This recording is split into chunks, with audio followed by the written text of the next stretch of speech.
Chemical hair டைக்கு bye சொல்லிட்டு natural hair டைக்கு ஹை சொல்லுங்க. அமோனியா சல்ஃபேட் பிபிடி இல்லாமல் தயாரிக்கப்பட்ட ஜிகே நேச்சுரல்ஸோட நேச்சுரல் பிளாக் ஹேர் டை. அன்னைக்கு டிடிவினால ஒரு 25 சீட்டு போச்சு. அன்னைக்கு டிடிவி இருந்தால் 100 சீட்டு ஜெயிச்சிருப்பாங்க. அது அதிமுக நம்புதப்போ டிடிவியால தான் நமக்கு போச்சு. அதுன்னு அதிமுக நம்புறது. இப்போ போய் தேர்தல் இதில் எடுத்து பாருங்க. நான்லாம் எடுத்தேன், 25 தொகுதி போச்சு. அமித்ஷா தமிழகத்தில் மீண்டும் ஆட்சியை பிடிக்கணும், திமுக ஆட்சியை வீழ்த்தணுன்றதுல ரொம்ப உறுதியாக இருக்கார். இங்கே வீடே பார்த்துட்டாங்க அவருக்கு. வாரத்தில் ஒரு நாள் வந்து தங்குற மாதிரி. பனையூர் தானே இப்போலாம் ஸ்ட்ராங்கு. இன்றைக்கி தான் அந்த வார்த்தையை நான் பலர்கிட்ட கேட்குறேன். என்டிஏ கூட்டணி வலுவாயிடுச்சு அப்படின்றது. அப்போ இது ஒரு உளவியல் தாக்கம். இவரெல்லாம் வந்துட்டாருங்க, இப்போ ஸ்ட்ராங் ஆயிடுச்சுங்க கூட்டணி அப்படின்னு. ஆனால் இவர்கள் அதில் தான் அடிச்சுக்கிட்டு இருந்தாங்க ஏடிஎம்கே. இப்போ பெரிய பிரச்சார பீரங்கிகளாக அண்ணாமலை, டிடிவி ஒரு பெரிய பிரச்சாரகர், அவர் பேசுவார். எடப்பாடி பழனிசாமி இந்த மாதிரி பிரேமலதா வந்துட்டாங்கன்னா சொல்லவே தேவையில்லை. ஐயோ அப்படின்ற மாதிரி. அப்போ அடி மேலே அடி விழும். இதெல்லாம் பார்க்கும்போது அதிமுக என்டிஏ கூட்டணி மிக கடுமையான வலுவாக தானே இருக்குங்கிறது தெரிய வருது. என்டிஏ கூட்டணி எப்போவுமே வலுவர்கள். வாக்கு பார்த்தீங்கன்னா 15 லட்சமே நம்ம தான்.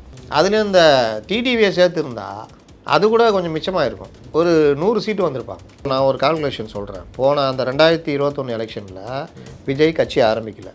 ஆனால் ஊரே திமுக தான் ஓட்டு போட்டுச்சு. விஜய் ரசிகர்களும் திமுக தான் ஓட்டு போட்டிருப்பாங்க. இன்றைக்கி விஜய் கட்சி ஆரம்பிச்சிட்டாரு. அப்போ திமுகவில் இருக்கிற ஓட்டு போட்ட அந்த விஜய் ரசிகர்கள் தாவேக்காக போட போகிறாங்க. இவங்க 27%, இவங்க 25%, இவங்க 39%. இந்த தடவை 41 கிட்ட இருக்காங்க. இருந்து அதில் ஒரு 7 பிரிச்சிங்கன்னா 34%. 34, 25, 27 இது ஜெயிக்கும்.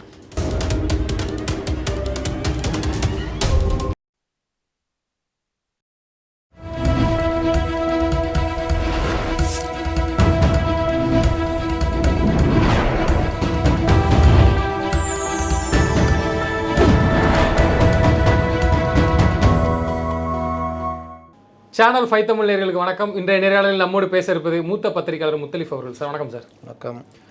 சார், என்டிஏ கூட்டணி வந்து வலுவாகிற மாதிரி இருக்குது. இந்த டிடிவி தினகரன் அவர்கள் இணைப்பு, இன்னும் பல பேர் வந்து இணைய போகிறதாகவும் சொல்கிறாங்க. ஏற்கனவே திரு எடப்பாடி பழனிசாமி அவர்கள் ஒரு முக்கிய கட்சி வரப்போகுதுன்னாரு. அது எல்லாரும் விஜய் எதிர்பார்த்தாங்க. பட் டிடிவி தினகரான்னு இப்போ தான் தெரிஞ்சிருக்கு. அதே எப்படி நீங்கள் முடிவு பண்ணுவீங்க? அவர் சொன்னதை வச்சு பார்த்தால் ஒரு புதிய கட்சிங்கும்போது டிடிவி தினகரன் என்னுடைய கெஸ்ஸிங்காக தெரிஞ்சுது. இந்த சூழலில் இதை எப்படி பார்க்குறீங்க? இந்த போக்கை எப்படி பார்க்குறீங்க? திமுகவிலையும் ஒரு சில பன்னீர்செல்வம் மாதவர்கள்லாம் போய் இணைஞ்சிருக்கிறாங்க. மாறி மாறி இரு கட்சிகள்லையும் இங்கே போகிறது அங்கே போகிறது, முடிவெடுக்க தெரிஞ்சும் தெரியாமலும் போகிற மாதிரி இருக்குதை எப்படி பார்க்குறீங்க? அதிமுக பாஜக கூட்டணி 2017 21 வரைக்கும் இருந்தாங்க. 2019 படுதோல்வி, 21 தோல்விலாம் கிடையாது. 75 சீட்டு ஜெயித்தாங்க. அன்றைக்கி டிடிவினால் ஒரு 25 சீட்டு போச்சு. அன்றைக்கி டிடிவி இருந்தால் 100 சீட்டு ஜெயிச்சிருப்பாங்க. அது அதிமுக நம்புதப்போ டிடிவியால் தான் நமக்கு போச்சு. அதுன்னு அதிமுக நம்புறது. இப்போ போய் தேர்தல் இதில் எடுத்து பாருங்கள். நான்லாம் எடுத்தேன், 25 தொகுதி போச்சு. இந்த இது எடுத்துங்க, டி நகர் 127 சீட்டு இது ஓட்டில் போச்சு. அங்கே அவரே 2000 சில்லரை வாங்கியிருக்காரு. அப்போ இருந்திருந்தா ஜெயிக்கிறாரோ இல்லை டிடி ஓட்டை பிரிக்கிறாங்கிறது வந்து பிரிச்சதுனால தான் நாங்கள் தோக்கிறது. போகுதுன்றது என்னது? அவர் இருந்திருந்தா டி நகரில் 1800 வாக்குகள் வித்தியாசத்தில் ஏடிஎம்கே ஜெயிச்சிருக்கோம். இந்த மாதிரி 25 தொகுதிகள் வரைக்கும் போச்சு. அதுதான் அமித்ஷா சொன்னார் சேர்த்துங்கன்னு. அப்போ அவர் சேர்த்துக்கல. ஆனால் இவங்க சொன்னாங்க அதிமுக பாஜகவுடைய அடிமைன்னு. ஒரு அகில இந்திய தலைவரே வந்து டிடிவி சேர்த்துக்குன்னா சேர்க்க முடியாதுன்னு சொல்கிறவர் வந்து எப்படி அடிமையாக இருக்க முடியும்? இந்த மாதிரி உருட்டுனாங்க. அண்ணாமலையை பயன்படுத்தி கூட்டணியை உடைச்சாங்க. 2024 பெரிய அளவில் இழப்பு 2 பேருக்குமே. அதற்கு பிறகு தான் அண்ணாமலையை இவங்க புரிஞ்சுக்கிட்டாங்க. மத்திய பாஜக கூட்டி பார்த்தா 13 சீட்டு சாதாரணமாக ஜெயிச்சிருக்காங்க. அதாவது வாக்கு கூட்டினால 13 சீட் ஜெயிச்சிக்கிறாங்க. அப்போ ஆரம்பத்தில் ஒன்றா நின்று ஒரு 15 18 சீட் ஜெயிச்சிருப்போம். அந்த வாய்ப்பு அண்ணாமலையில் போச்சுன்னு புரிஞ்சிட்ட பிறகு தான் அதிமுகவை நெருக்கி கூட்டணி உள்ளே கொண்டு வராங்க. அதிமுகவும் வேறு வழி இல்லை. நம்ம பாஜக கூட சேர்ந்தால் தான் இந்த கூட்டணி தான் ஸ்ட்ராங்காக ஜெயிக்க முடியுன்றது. அப்போது இந்த வந்த பிறகு பல மாற்றங்கள் வருது. அதில் குறிப்பாக அமித்ஷா தமிழகத்தில் மீண்டும் ஆட்சியை பிடிக்கணும், திமுக ஆட்சியை வீழ்த்தணுன்றதுல ரொம்ப உறுதியாக இருக்கார். இங்கே வீடே பார்த்துட்டாங்க அவருக்கு. வாரத்தில் ஒரு நாள் வந்து தங்குற மாதிரி. சென்னையில் பனையூரில். ஓகே, பனையூர் தானே இப்போலாம் ஸ்ட்ராங்கு. பனையூரில் தான் பல மாற்றங்கள் வருது. அதனால் அந்த மாதிரி அப்போது அவர் இந்த கூட்டணியை பீகார் மாதிரி ஒரு வலுவான கூட்டணியாக சிந்தாமல் சிதறாமல் இருக்கிற மாதிரி. அப்போது அதிமுகவில் என்ன பிரச்சனை? இவர் போயிட்டார், அவர் போயிட்டார், இந்த மாதிரி இதெல்லாம் இருக்குல்ல. இப்போ போனவங்களாம் உள்ளே கொண்டு வந்தால் அவங்க ஓட்டு 4 ஓட்டுக்குது 5 ஓட்டுக்குது. அன்றைக்கி இருந்த ஓட்டு இன்றைக்கி டிடிவி கிடையாது. ஆனாலும் டிடிவி வந்துட்டாருன்னா இன்றைக்கி பேசுகிறீங்களா சார்? அதிமுக இன்றைக்கி தான் அந்த வார்த்தையை நான் பலர்கிட்ட கேட்குறேன். என்டிஏ கூட்டணி வலுவாயிடுச்சு அப்படின்றது. அப்போ இது ஒரு உளவியல் தாக்கம். இவரெலாம் வந்துட்டாருங்க, இப்போ ஸ்ட்ராங் ஆயிடுச்சுங்க கூட்டணி அப்படின்னு. ஆனால் இவர்கள் அதில் தான் அடிச்சுக்கிட்டு இருந்தாங்க. டிஎம்கே என்ன பண்ணாங்க, மெயின் ஸ்ட்ரீம் மீடியாக்களில் எல்லாரையும் வச்சு ஒரு நரேட்டிவ் செட் பண்ணாங்க. ஒன்றும் இல்லை, செதறிடுச்சு இந்த கூட்டணி, ஒன்றும் இல்லை, டெய்லி அடிச்சுக்கிறாங்க. எஸ்பி வேலுமணி எடப்பாடி மூஞ்சிலே பக்குன்னு விட்டார்.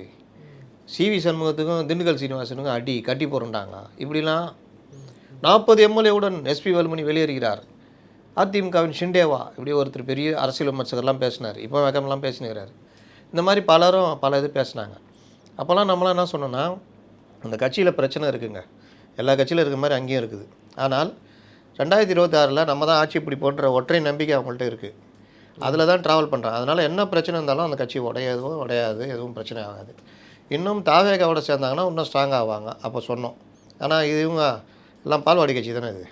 பிரசாந்த் கிஷோர் பேச்சை கேட்டுக்கிட்டு சேர்ந்தீங்கன்னா ஜெயிச்சிருவீங்க, ஆனால் சேராதீங்கன்ட்டு போயிட்டார். டிசம்பரில் நான் வர்றேன், அப்போ பேசுவோம் ஒன்று. இவங்க நடுவில் இந்த வடிவேலு போய் கவுண்டமெண்ட்டை ஆட்டோ வாடா இங்கே என் பிள்ளைங்களை கூட்டு போயிட்டு கூட்டுவோம் அப்படின்னு வாப்பில ஒரு படத்தில் அரசியல்வாதி. அப்போ வடிவேல் கேட்பான்ல, எப்படிங்க வாடகை டெய்லி பேசிக்கலாமா, மாதமா வாரமா, பலான்னு விடுவோம். அந்த மாதிரி ஜான்னு போயிடலாம் எஸ்பி வேலுமணிட்டு போய் உட்காந்து, எப்படிங்க 114 சீட்டு 2.5 வருஷம் பிரிச்சிக்கலாமா அப்படின்னு, போயிட்டு வாங்க தம்பி பேசுவோம் அப்படின்னு அனுப்பிச்சி விட்டாங்க. இந்த நேரத்தில் தான் பிஜேபி இவங்களை கூப்பிட்டு கூட்டணி சேர்றாங்க. கூட்டணி உடனே இவங்க ஜொல்லாவில் அதுக்கேற்ற மாதிரி இவங்களுடைய அசைன்மெண்ட் இருக்கிறார்ல அண்ணாமலை, அவரை வச்சு அவருடைய வார் ரூம் அப்படி இப்படின்னு அடிச்சுக்கிட்டே இருக்காங்க. ஒரு கட்டத்தில் பாஜக தலைமை கூப்பிட்டு வார்ன் பண்ணி இது பண்ணுறாங்க. டிடிவியை தாண்டி செங்கோட்டையனையும் சேர்த்து இந்த டீம் இழுக்குது வெளியே. அதில் மாட்டினு வெளியே வந்தவர் தான் செங்கோட்டையன். நீ பாவம் அந்தரில் நிற்கிறாரு. அப்போ அவர் வெளியில் வர்றாரு, ஓபிஎஸ் வச்சு இது மாதிரி ஊட்டிகிட்டு இருக்கிறாங்க. அப்புறம் பாஜக தலைமை கூப்பிட்டு வார்ன் பண்ணி, அண்ணாமலையை கடுமையாக வார்ன் பண்ணி, வார் ரூமை மூட சொல்லி, மாதிரி பல விஷயம் பண்ணி, டிடிவியை நீ தானே குண்டு வச்சா நீயே குண்டு எடுன்ட்டு டிடிவியை நீயே கூப்பிட்டு வரணுன்ட்டாங்க. அண்ணாமலை தலையில் தூக்கி போட்டாங்க. அப்புறம் அவர் பேசி ரொம்ப பிரச்சனைண்ணா அப்படி இப்படின்னு பேசி லாஸ்ட்டில் அதுலேயும் டிடிவி முருகின்னு இருந்தார். கடைசியில் வேறு சாம பேத தானம் தண்டம் இருக்குல்ல, ஏதோ ஒன்று காமிச்சோன்னா இன்றைக்கு அண்ணன் எடப்பாடி அவர்கள் அவருடைய இது அப்படின்னு விவரம், அவர் இந்த கூட்டணிக்கு வந்த திரு டிடிவி தினகரன் அவர்களை மகிழ்ச்சியோடு வரவேற்கிறோம், அண்ணன் எடப்பாடி அவர்களுடைய அந்த இதை வந்து நான் பெரிதும் இது பண்ணுறேன்ட்டு இப்படி ஆகிட்டாங்க. முடிஞ்சிச்சா? இப்போ ஸ்ட்ராங்கு இல்லை. ஓபிஎஸ் மட்டும் முருகினுறாரு. அவர் என்ன பிரச்சனைனே தெரில, அவருக்கே தெரில, மற்றவங்களுக்கு தெரியுதில்ல, அவருக்கே தெரில. விஜய் மாதிரி விஜய்ங்க அவருக்கு பிரச்சனை என்னன்னு தெரியும்ல, இருக்கா அப்படி எதுவும் அப்படி தான் கேட்டுனுக்கிறாரு. என்ன பிரச்சனை இருக்குது அப்படின்னு கேட்டுனுக்கிறாரு. இப்போ அவருக்கும் சரி ஓபிஎஸ்க்கும் சரி இதுதான் பிரச்சனை. இதில் வேறு யார் இருக்கா, இவங்க அந்நியார் தராஸ் திடீர்னு பார்த்தா திமுக சைடு இறங்குது அப்படின்றாங்க, மறுபடியும் பார்த்தா இந்த சைடு இறங்குது. இப்படியே தராஸ் வச்சுன்னுக்கிறாங்க. எப்போ முடிவெடுத்து 23ஆந்தேதிக்குள்ளே ஏதாவது முடிவெடுத்து வந்தாலும் வரலாம். ஸோ இந்த கூட்டணியில் எந்த பிரச்சனை என்னவோ சொன்னதெல்லாம் தாண்டி வலுவாக இருக்குது. அண்ணாமலையும் கிட்டத்தட்ட ஆஃப் பண்ணிட்டாங்க, முடிஞ்சிச்சு. இப்போ பெரிய பிரச்சார பீரங்கிகளாக அண்ணாமலை, டிடிவி ஒரு பெரிய பிரச்சாரகர், அவர் பேசுவார், எடப்பாடி பழனிசாமி இந்த மாதிரி பிரேமலதா வந்துட்டாங்கன்னா சொல்லவே தேவையில்லை, ஐயோ அப்படின்ற மாதிரி. அப்போ அடி மேலே அடி விழும்.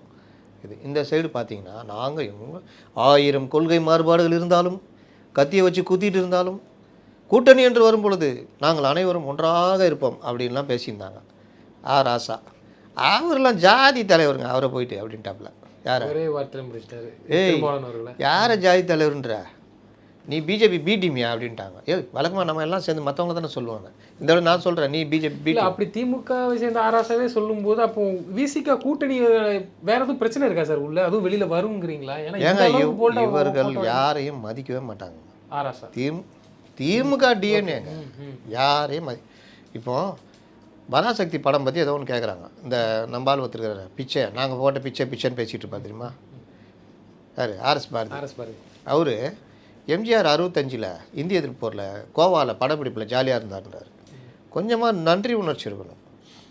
65 எம்ஜிஆர் கோவாவில் இருந்தால் 67 எப்படி நீங்கள் ஜெயிச்சிங்க? எம்ஜிஆர் சுடப்பட்டது தான் ஜெயிக்கிறதுக்கு பிரதான காரணமாக இருக்கும். வாயில் வந்ததெல்லாம் அடிச்சு விட்றாங்க, அடித்து விட்றது. இதில் என்ன நடந்ததுன்னா, ஒன்று ஆர்எஸ் பாரதிக்கு தெரியும், தெரிஞ்ச திமிரா பேசுறது, இல்லைன்னா தெரியாது, வரலாறு தெரியாது.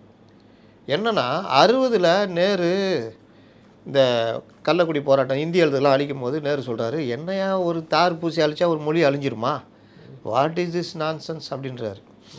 உடனே இவங்க ஐயோ தமிழர்களை நான்சென்ஸ் சொல்லிட்டாங்கன்னு பெருசாக நான்சென்ஸ்லாம் சொல்லிட்டு பெரிய போராட்டம்லாம் அறிவிக்கிறாங்க.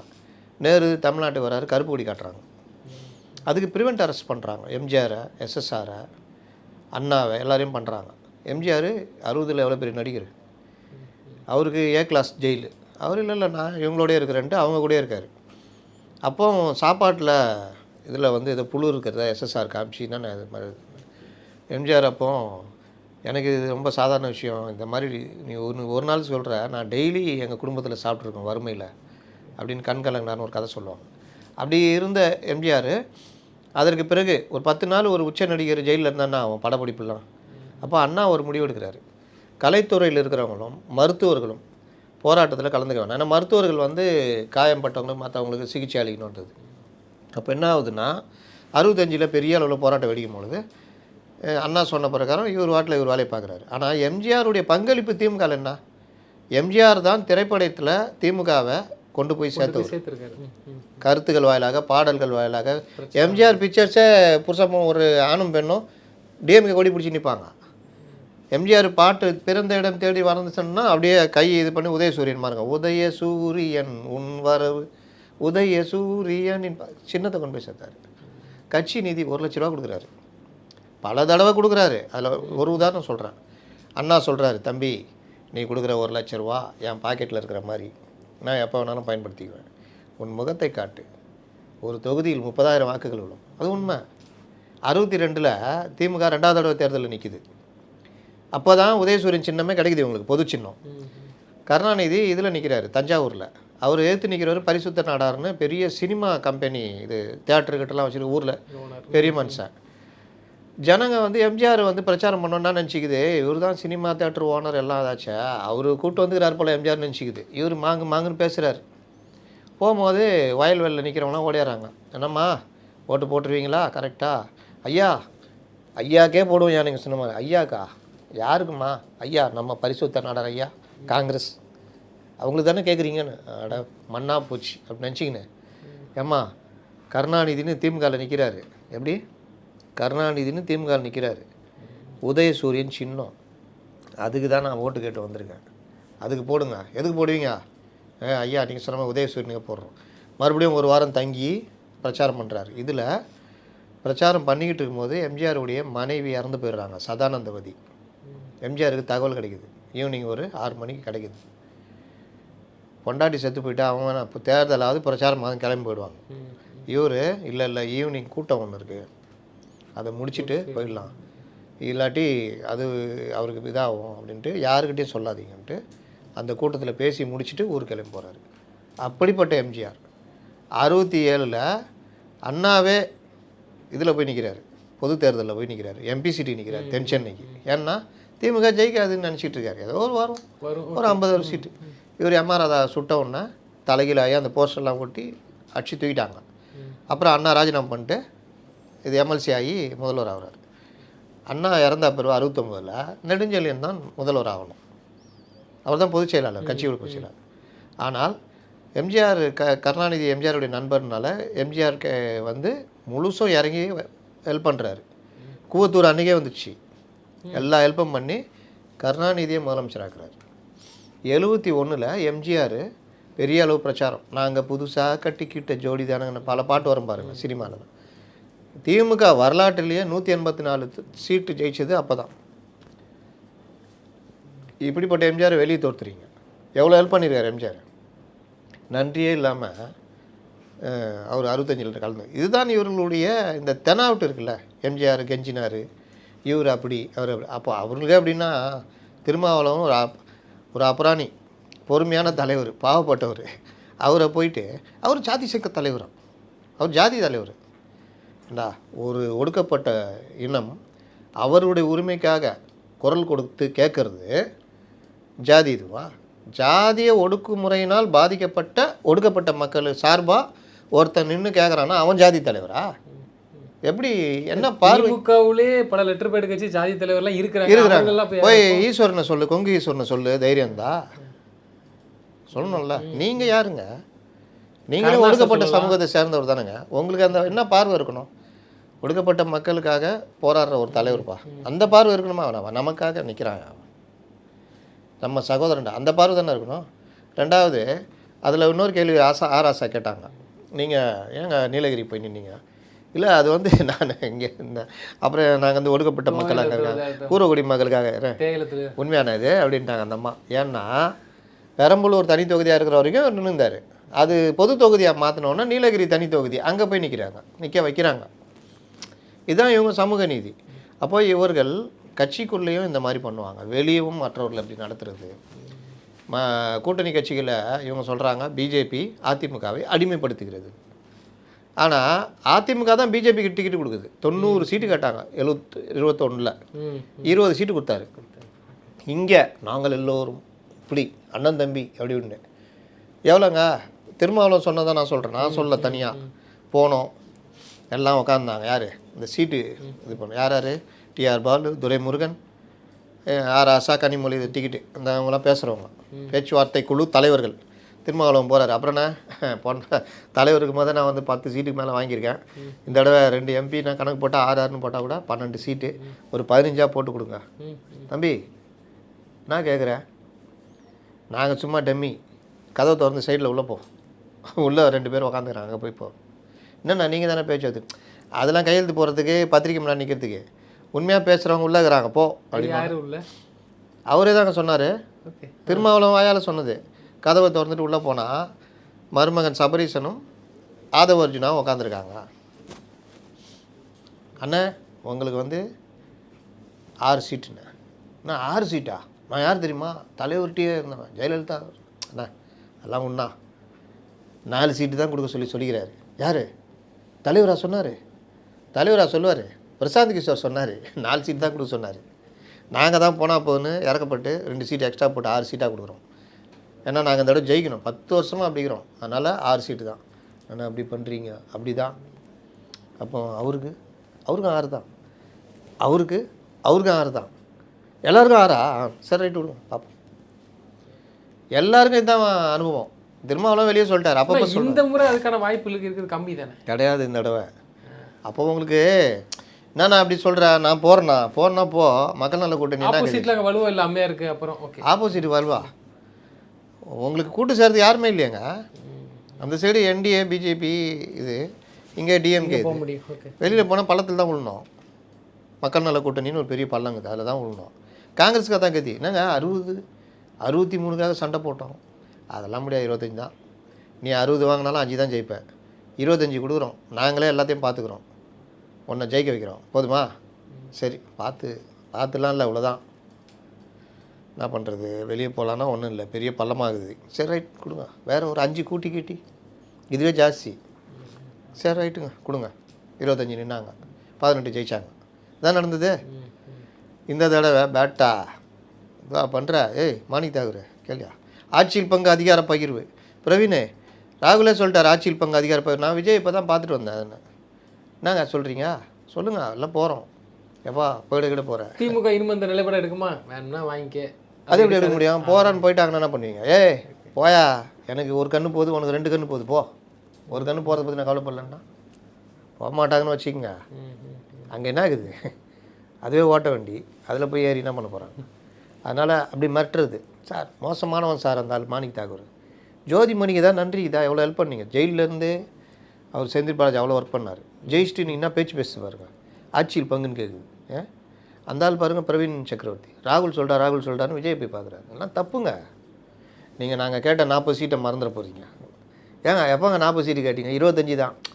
ஏங்க அவன் பிரவீன் சக்கரவர்த்தி அறிவுறு தான் பாருங்க, இப்போவும் பேசினுக்கிறாங்க. என்னங்க அந்த மாதிரி பண்ணாங்க?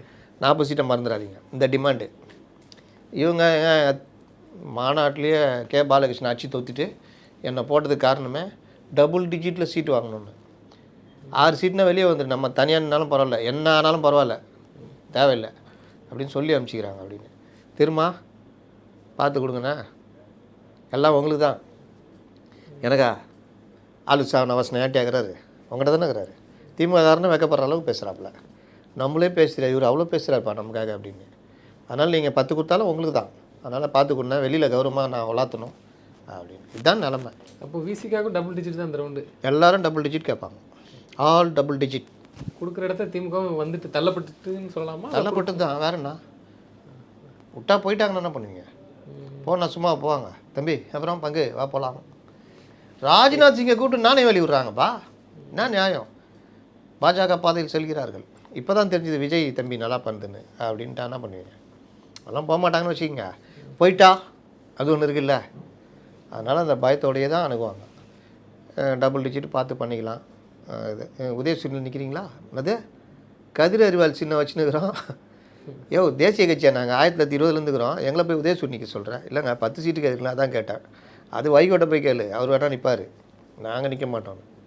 அங்கே அவர்கிட்ட போய் வைகோட்டை உதயசூரியன் நிற்கிறீங்களா, என் பையன்கிட்ட பேசிங்க, நான்லாம் ஒன்றில் டம்மி பீஸ். நான் பையன்கிட்ட போன உதயசூரியனா அழுவாதீங்க, என்னங்க என்ன யார் வந்தாலும் உதயசூரியன் எங்கள் அப்பா தியாகம் தெரியுமா அவங்களுக்கு? ஏப்பா அழுவாதப்பா, என்னப்பா வேணும், தீப்பெட்டியில் தான் நிற்க போகிறேன், சரி போ நின்று தொல்லை. இதான் நிலமை.